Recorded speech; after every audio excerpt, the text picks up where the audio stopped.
All right, in this video, I'm going to show you how to add some details to your section view and also label and annotate it.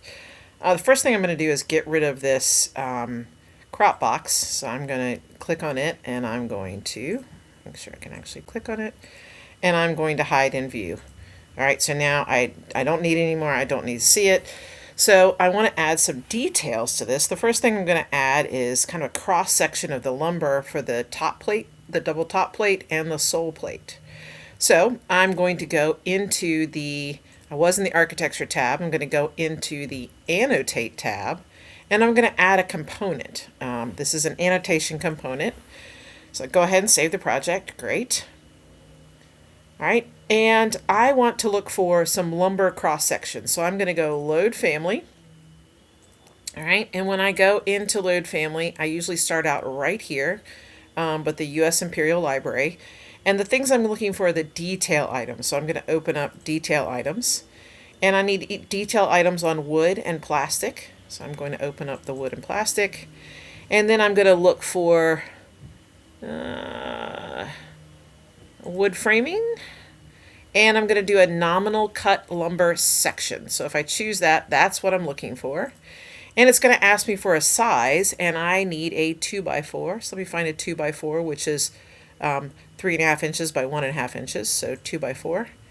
And I'm going to bring that in. So there's my nominal cut lumber section, and I'm going to add it. And if I look at what it looks like, again, the butt end of a 2x4. So I need it to go across here to show the ends of my top plates. So I'm going to hit the space bar to rotate it. And then I'm going to try to get it lined up right here, right kind of at the top of where my roof is going to go. So we might put it right there. And then I need another one right underneath it. Right, that's going to be my top plate. All right, and now I need one at the bottom. That's going to be my sole plate. So I can put that right here. All right. And the other thing I'd like to have is this was on our cost sheet, I'd like to have an anchor bolt that bolts. This is what we put in to bolt this sole plate to our concrete floor. So I need to find that as well. So under annotate, I'm going to look for component. I'm going to load family. That is not a wood thing, it's a metal thing. So I'm going to go up and I'm going to find metals. And I'm going to look in common work results for metals, metal fastenings, and I'm looking for anchor bolts. So I'm going to look for an anchor bolt. That's what I want, that side view of an anchor bolt. And I want it to curve a little bit, and I'll show you why in just a second. So I'm going to open that up. And let me find it over here. There's my anchor bolts, and I have lots of different sizes.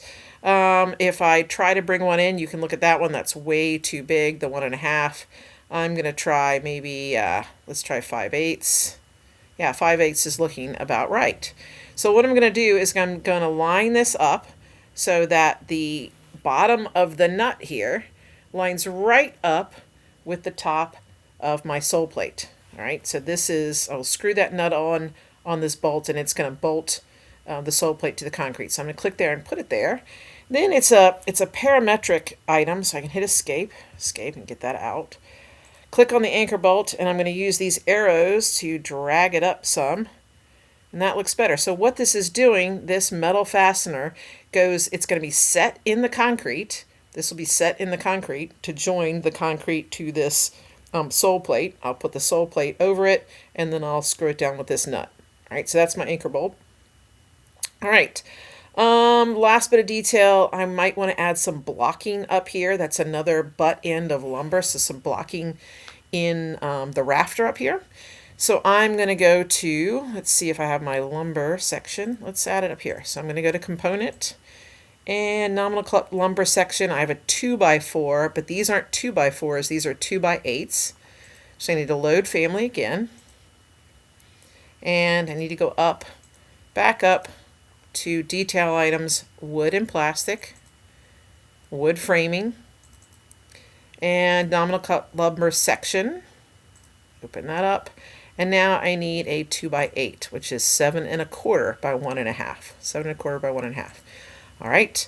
So that's loaded. Let me find it. nominal cut lumber 2x8. So I click on that. Now I have my component I can add. All right, so I need to add it pretty close to right about here. So I'm going to add it there, escape, but I need to rotate this. So I'm going to click on this, and I'm going to use the rotate tool, and I'm going to start it from this flat plane and then rotate it so it is running parallel to this rafter right here. Okay, and that looks pretty good. I could move it just a little bit more. Yeah, that's a little hard. There we go. That looks good to me. All right, so I have the blocking here, and that's going to help hold in my insulation that you'll see in a moment. So speaking of insulation, that's also something I can add. We have insulation that's running between these studs right here. So I'm going to go to annotate, and I'm going to click on insulation. So when I select insulation, you're going to notice it has a width. All right, so 3.5 is great because that's exactly the width of my 2x4, so the 3.5 insulation can go in here. It starts from the center, so I'm going to find the center of this block right here, and I'm just going to drag it down till I get right there, right at that anchor bolt, and click. So then I can escape from insulation. So I've got the insulation in the wall. I also need insulation up here in the rafters. Now the rafter is they're 2x8s, and so as we just learned, 2x8s are actually 7 1/4. So I'm going to put some 7 1/4 insulation in here, and I'll start from the center of this block and just drag up about like that. Okay. All right, so I think I've added good detail. Now I need to add the annotations. I actually need to label it. So we're going to stay on the Annotate tab, and we're going to use the Text panel. So I'm going to click on Text, and I get lots of new options. We're going to use, you get lots of labels here. We're going to use this right here, the 2-segment leader line. And what I need to do is I'm going to start from the area that I want to annotate. So in this case, I'm going to start with the 4-inch concrete. I'm going to click to start my arrow there. I'm going to drag up and then drag over. And each time I left clicked here, here, and here. And then I'm just going to type in 4-inch concrete slab. Okay, and then I click someplace else, and it automatically puts the writing over here. Now that writing is really big, so I think I'm going to change it down to maybe, let's see, let's select that again, and I'm going to change that maybe to 1/4. Oop, I went the wrong way.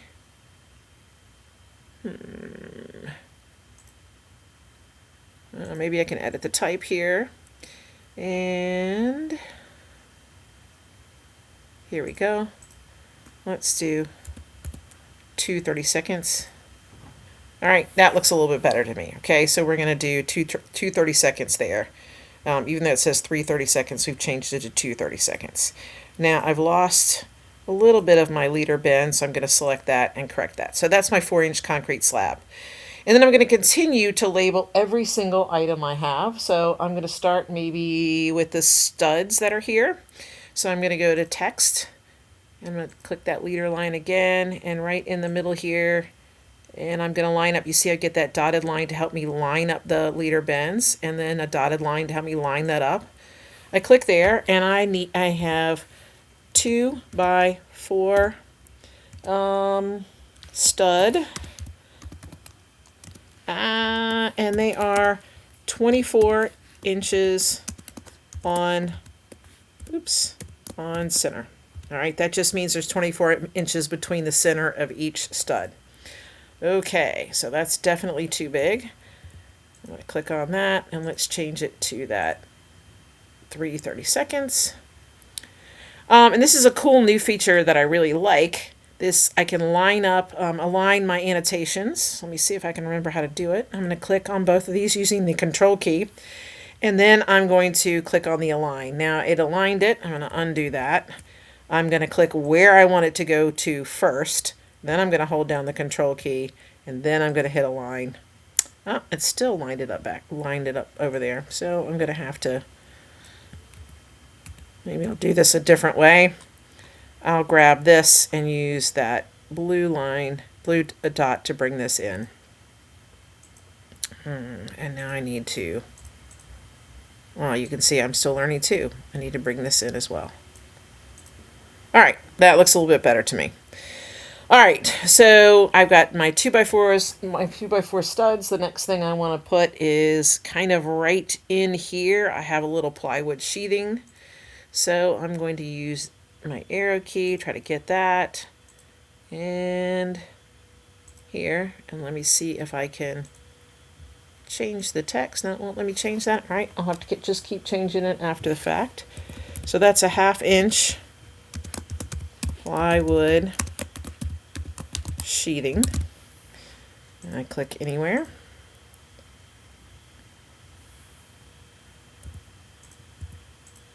And I can select it and make it small again.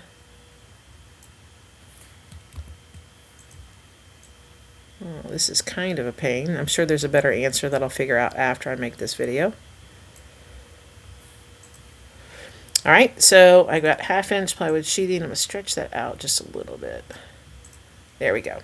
All right, so the next thing I need to add is my cedar siding. That's what's after that. So cedar siding, I'm gonna drop the arrow right there, over here, cedar siding.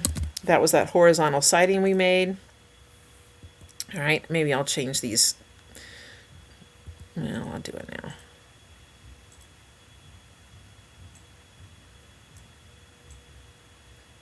All right, so it's cedar siding. I need to actually, I forgot the wallboard. The wallboard is in the inside, so I'm going to use my arrow key right here and try to grab that wallboard. All right, let's drag that out here. And this is 1/2 inch gypsum wallboard.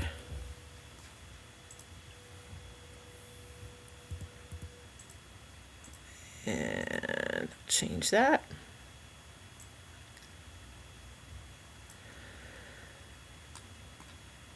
There we go. There we go.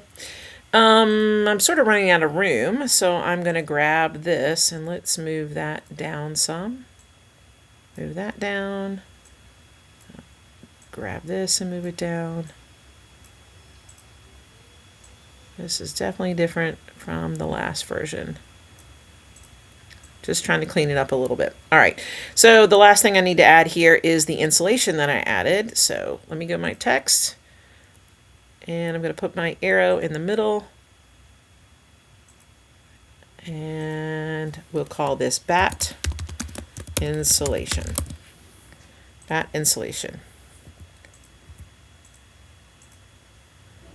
Sure one of you guys is going to figure out how to fix this faster than I will. So there's my bat insulation. All right, that's good for my wall. Now I need to figure out, I'm going to move this. I don't like the way that looks. Now I'm going to figure out what to put, how to label what I have in my roof. So I'm going to start out with the outside. And the outside I have, right here, I have asphalt shingles. Did I spell that right? Nope. Asphalt shingles.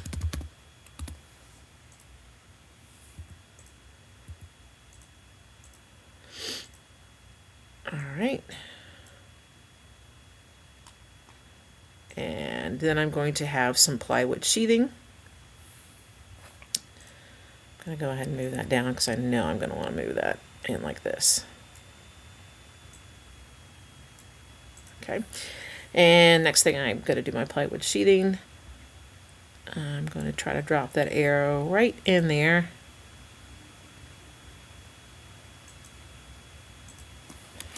So again, 1/2 inch plywood sheathing.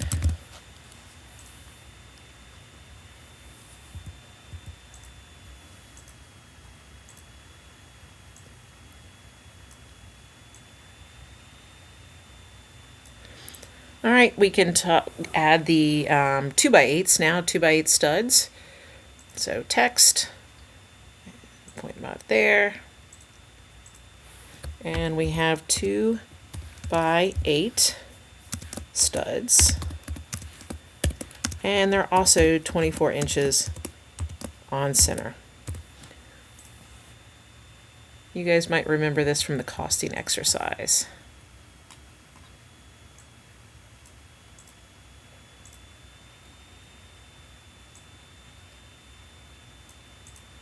All right, and the last thing I need to add is my insulation.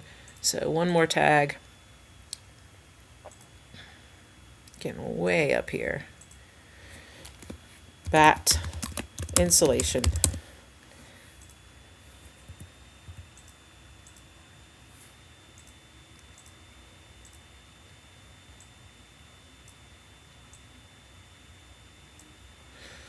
All right, and I can clean this up just like I did down at the bottom.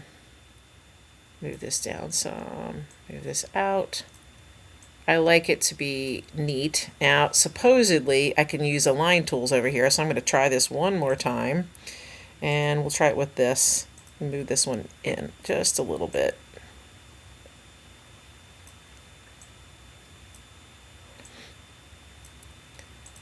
And move this one in just a little bit. And I'm going to try using the control key, left click on each one of these. And let's see what happens when I use these align tools. So let's see what happens if I, maybe I'll use this one. Right, don't like that. So I'm just going to leave it like that. This is your next screenshot. After we do this screenshot, we are putting them all together into a final technical drawing. So I'll catch you on our last video.